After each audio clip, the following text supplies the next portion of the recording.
We are crossing live to New Zealand and speaking to someone with one of the most mysterious jobs in the world right now. It's perhaps the entertainment industry's most secretive project, the Lord of the Rings TV series. We know he's not going to remotely talk about it, so let's welcome Lenny Henry. Try. Hiya. Hi, Lenny. Hi, how you doing? Really thank good, you. really good. Listen, we obviously can't talk to you about that, although we may attempt to if we've got time at the end. But what we can talk to you about is this book, and this is your book, which is out in paperback right now.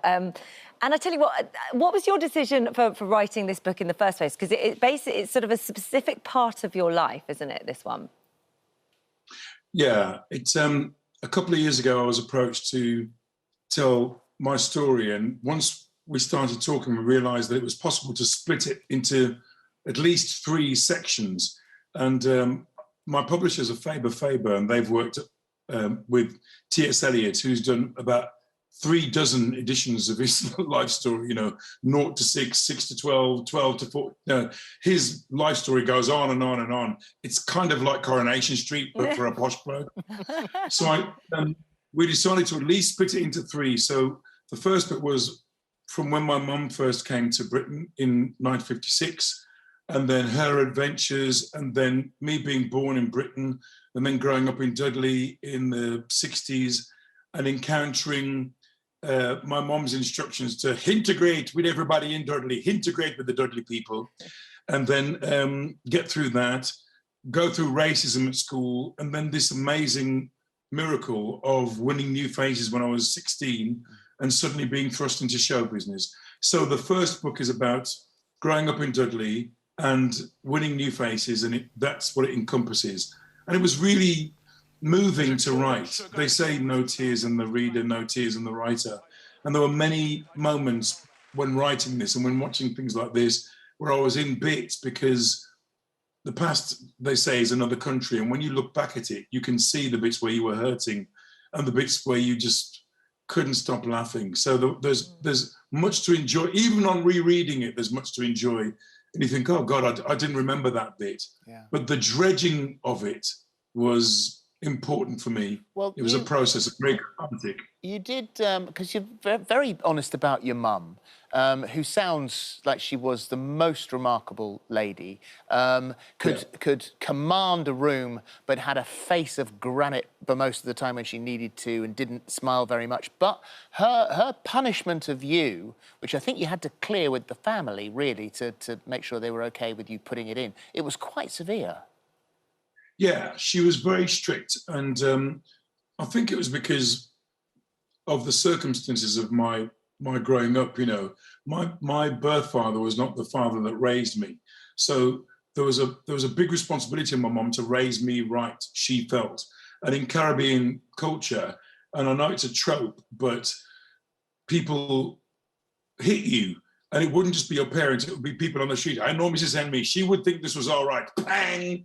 Mum would hit me with a broomstick, she hit me with a shoe, she hit me with a belt buckle. One time she hit me with a frying pan, and it was literally, when I'm on stage, I talk about it like it was a Tom and Jerry cartoon. And, you get hit in the face with a frying pan and it retains the shape of your face like a sculpture that you could hang on the wall. Oh, look, that's Len, that's one of my earlier works. Well, the problem is, that's funny when you're doing it on stage, but when you experience it as a 9 or 10-year-old kid, that hurts. And I went through a thing, and I write about it in the book, of she was hitting me with a belt one time, and there was a moment when I thought, I wonder if she knows when to stop, because it'd been going on for quite a long time. And they say, Chaplin said that comedy is tragedy plus time. And I think that all of these things were grist to my mill as a comedian later on in life. So, I don't regret anything. I wish she'd have been able to negotiate with me, but that wasn't her way. Her way was not to spare the rod. And it taught me a lot. It taught me how to run. And when I set the house on fire, it taught me to hide at my sister's house for 5 hours and not go home. Right. So it was really interesting. And I write about all of this in the book. And it was very kind of, as I said, it was cathartic to get it all out there. You know about this, Phil, you've written a book. It's good to get these things out. And because I'd literally not been talking about this stuff for years. And just whenever I was interviewed, I would just clam up and not say anything. And so to take responsibility for that and to just go, you know what, this is my life, and I'm 62 now, and I'm going to just say this stuff. Yeah. And it felt difficult being on This Morning, sort of sitting between you two and going, oh God. But then as I started to talk about it, I realized that it wasn't going to kill me. Yeah. No, you know, for sure. What doesn't kill you makes you stronger. You also talk about in the book as well, which I imagine was another really difficult area to touch on, but again, a really important one, was the racism that you experienced at school and throughout your early life, and how, in a way, comedy was sort of your defence against that, and your humour and your jokes became sort of this armour that you wore. Yeah, it was a kind of comedy was a sword and a shield. Actually, it protected me. Once I got the idea that comedy could protect you from being bullied if you were clever, then I started to use it. There was this kid who used to racially abuse me almost every day when we were about in the 3rd or the 4th year. And it started at the school gate and it would end when the bell rang. And we would end up rolling around on the floor fighting. And it happened a lot, in the mud, punching, kicking me, until eventually one day a bell went off in my head and a light bulb went off over my head.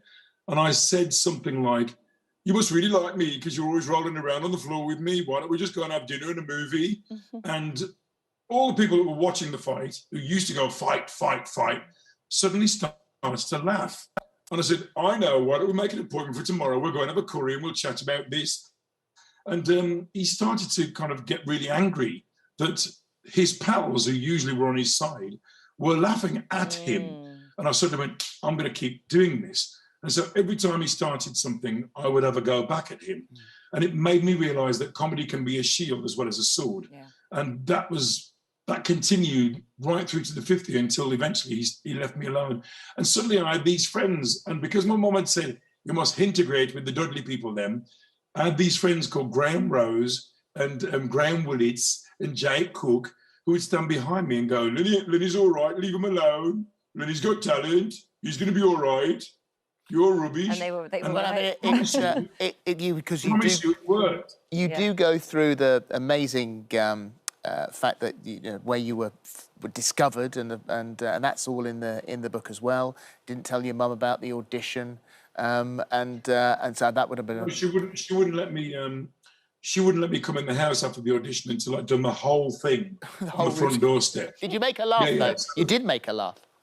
I did. Well, she stood there like this for a while, and then I think I said, "My wife's a redhead, no hair, just a redhead." And she did start to laugh then. And then what was great was the whole family were behind her, kind of going, go on, go on. And I did the whole 3-minute thing that I'd done at the audition. And eventually she let me in to have chicken and dumpling and rice and peas. Everything was fine after that. Okay. So this is... to a house, and that was the best thing. Yeah, this is the book, Who Am I, again, and it's Lenny, and that's out now in paperback. So obviously, we're going to have to ask. I mean, it's you're in New Zealand. This is what we've read, and it is possibly one of the most expensive season of television ever made. Allegedly, it's costing 329 million for the series. Game of Thrones only cost 64 million for the series, and so this is 1,000 years before The Hobbit, allegedly. A new sort of story. How much of that is true? You know more than we do. All I know is that we're in the rain is chucking it down. I'm getting texts from my family saying it's boiling hot here. It's like Jamaica. We're literally in New Zealand's winter, and it's so cold and it's so wet. But I can say this: we're having a ball, and it's unlike anything you've ever seen before. It's 1,000 years before the events of Lord of the Rings. It's an incredibly diverse world. There's been some pushback for that. But what's great is the showrunners are backing it. They're backing the diversity of the world. They're saying, maybe if Tolkien was around now, he would want it to be like that. The world has changed. And all fantastical worlds should be diverse, because who's to say that it wasn't like that or that it shouldn't be like that in the future? And I'm having the time of my life. Well, I Do you love know that. how Well, that's good. I mean, Bezos is? you've done yeah, sort of pretty well. Obviously, you're going to dodge it. Our team have done.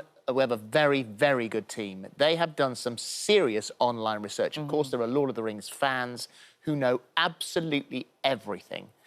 So these are the 3 behind-the-scenes pictures that are currently online. There's your first one. Look at that. Oh, read into that what you will, folks. Here's the 3rd one. I hope we're not... No spoilers here. There you go. And the unit base, apparently, gin is the name of the production. That's what your code is for it. Is it, though? We've got another one called Mendurance, Phil, which is really, really... Lenny. believe Lenny, you good to see you. It gives a whole new meaning to the Sparks card, I'll tell you that much. It's so nice to see you. Take care. Thank It's you. nice to see you too. Thank you very much. Take Bye-bye, care. bye. Bye now. Give my love to New Zealand. That's where I started. Yeah. Ask him about Shazam. I will. See you later. It's fantastic, Andrea. We're loving it. Yeah, good. Can't wait to see it.